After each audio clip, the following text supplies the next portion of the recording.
Do you have exposed pond liner edges around your pond that look like this? Well, let me show you a way where you could help protect and beautify your pond's perimeter without sacrificing swimming space and giving you additional natural filtration and surface area where those beneficial bacteria can reside for a healthy ecosystem.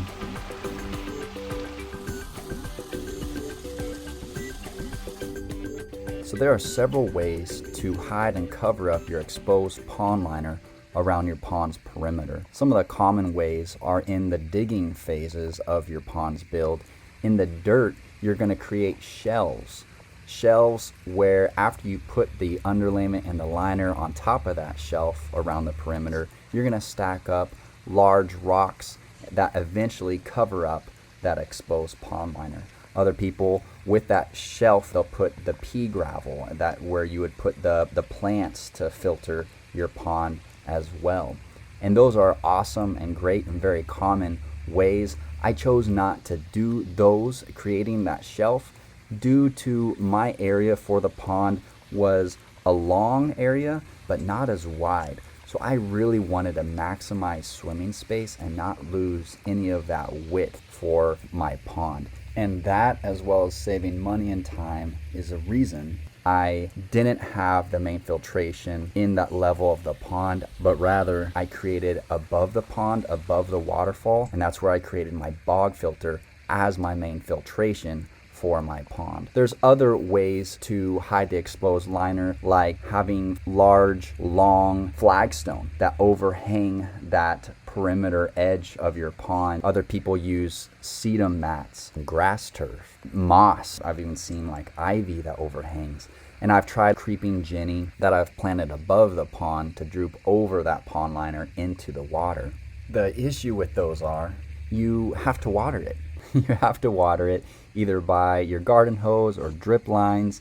And I've done that with creeping jenny for a few months, and it's just, what a shame, right? You have thousands of gallons of water like a foot away from where you're watering. You still have to water. So what I did was I came up with a way where I don't have to water by hand. I could use the pond's natural fertilizer from the fish waste to fertilize my plants, the pond's water to water my plants, and in return, those plants purifying my water, and where I didn't lose that precious swimming space I was looking for.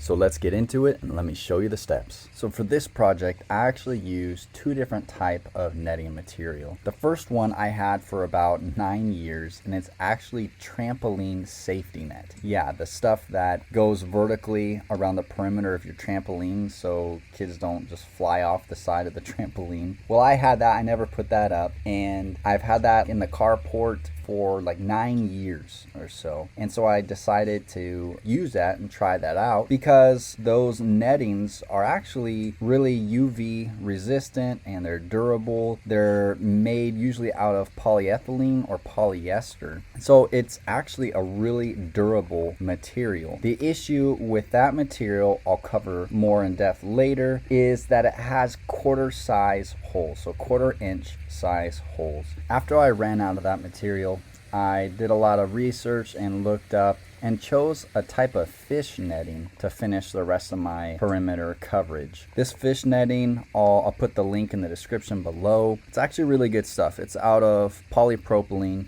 It's UV resistant, and they claim it's 300% stronger than the economy 5/8 or 3/4 inch fish netting. They have 1/2 inch holes, which I actually like, and I prefer those bigger holes than the 1/4 inch from the trampoline net. So this is a 1/2 inch commercial grade pond and fish netting. This is my trampoline safety mesh right here. So you can see the difference. That's like 1/4 inch holes. This is 1/2 inch holes. So the first step you're gonna do is fill your pond up to the ideal water level you're gonna have that be. Pretty much right under, maybe about 1 inch under your overflow pipe. Even though in the hot summer where I'm not getting any rain, I like having it a couple inches below that overflow pipe, because when I'm swimming, I make waves and I don't want wasted water going through that overflow pipe. It is important to have it set at the water level you want your pond to be at, because you have to cut the material, the netting, accordingly. The second step is measuring. You need to measure how much netting you're going to need, the width and the length for your project. So go to the area with the most exposed pond liner. So start measuring from where you will stake it into the ground down to about 6 inches below your water line. With that measurement, you're just going to multiply that by 2 because you have a bottom and top layer of your pond netting that you're going to use. Then you're going to add about 4 to 6 inches, and that is accounting for the vertical section of the netting you'll need that overlaps the rock with those roots. Also, in your calculation, you're going to want to account for the areas with only 1 layer of netting. For me, that's my boat ramp where I bring in and out my boat, my entrance, my main entrance, that is a really shallow area, then it gets deeper from there, and then my overflow pipe, where those sections I'm just going to have 1 single layer of netting that I could put plants, more of the ground cover plants, not tall plants like the papyrus, the lilies, the cannas. I don't want that getting in the way. Then with that calculation, you're going to order your material accordingly. I needed about 30 foot by 7. That's what I needed after I used up my trampoline safety net. And I also just want to point out that I think it is better to put the netting deeper in the pond than more shallow in the pond, just in case if you don't have an autofill for your pond's water level. If you forget to fill it up, or it's really hot, the evaporation is really high, you lose a lot of water, you don't want those roots to just be boiling in the hot sun with those exposed roots, those rhizomes, if the water decreased from your pond. First thing I do is lay it out. I get one side, so I unravel it, and I'm doing stakes. So I got garden stakes I made actually from a livestock panel that I just cut, and these I just hammer in the ground and then have it right here. So I do one side right here through this, and then loop it, and then put rocks to see the level I want of where I want this top side to hook on. See right here, I have the rocks weighing down of where I want it to rest. It's about 4-inch down, give it some leeway. So like right here, see, if you didn't have the rocks to weigh it down, you wouldn't know how much you would do to overlap and connect it and then cut. So you need to get the rocks. Now this is 1/2-inch netting, and I have pretty large river rock so they don't slip through. I can't use pea gravel, which I use in my bog filter above that waterfall I built, because it'll just obviously go right through this 1/2-inch. And a lot of the pea gravel would go through my 1/4-inch netting as well, so I don't use it in that either. So I do like a layer of pond rocks, and I pull this from each stake to each stake. So just keep on going from stake to stake. Do the initial one, and then see, that's right here. I like it, like, give some leeway. I like it right there. So I'm gonna put this top one through that loop, and then as I come around cutting this, I'm gonna cut it probably about 4 inches above that, give it leeway. If this ever ripped, then it would have another loop for safety. The issue with the trampoline safety net is they are only 1/4 size holes. So a lot of these, pretty much everything besides the creeping jenny. Creeping jenny, I could just slide through, and it actually works really well with this. But the other ones, the roots are so big, even when they're small, I have to cut holes. And they're about 3-inch holes, and really sturdy though material, really sturdy material. The issue is when the new growth comes up, you're usually going to have, it's nice that the papyrus is so thin, it could find one of the slots, like that found a 1/4-inch slot to come up of. But a lot of it, like the canna lilies, like this, I'm gonna have to cut. I've had to cut several.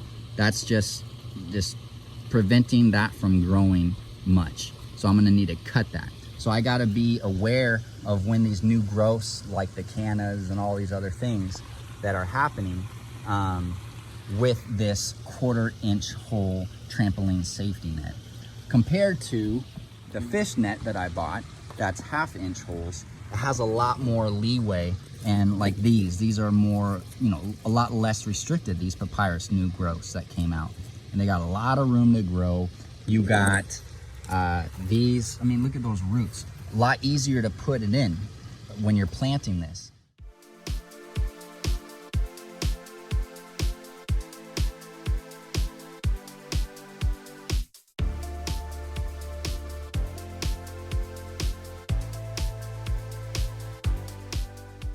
Big roots, you might have to go from underneath this top layer and feed it in.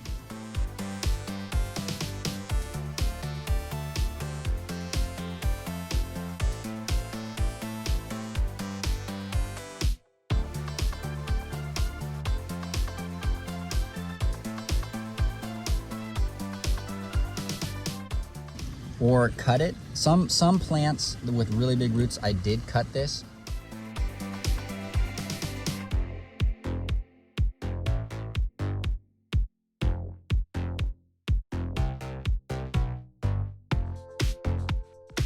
Or if they're skinny plants like papyrus, you just lift this up, feed that top of that papyrus through. If they're really big roots that I have still, feed that papyrus through and then stabilize that in here. Or go from the top. It just depends on your root and the foliage, what they're looking like. And then also what I like doing is hiding that top of the fish netting with just down tree limbs. You could just place, just make it like a natural feel. You could overhang the flygrass, the papyrus, the creeping jenny on them. But especially as you wait for the creeping jenny or the ground cover to really take over that side like I am right now, since this is only about 5 months into it, it's nice to have a more natural feel along the perimeter with just the down tree limbs that I got from the ranch. So it's not just a straight liner edge.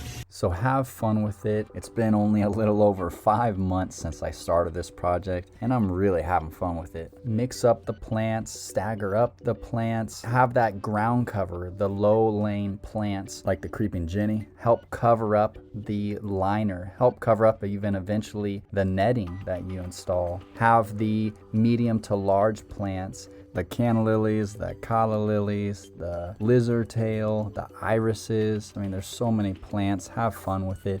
Definitely, you want to get as many evergreen plants as you can.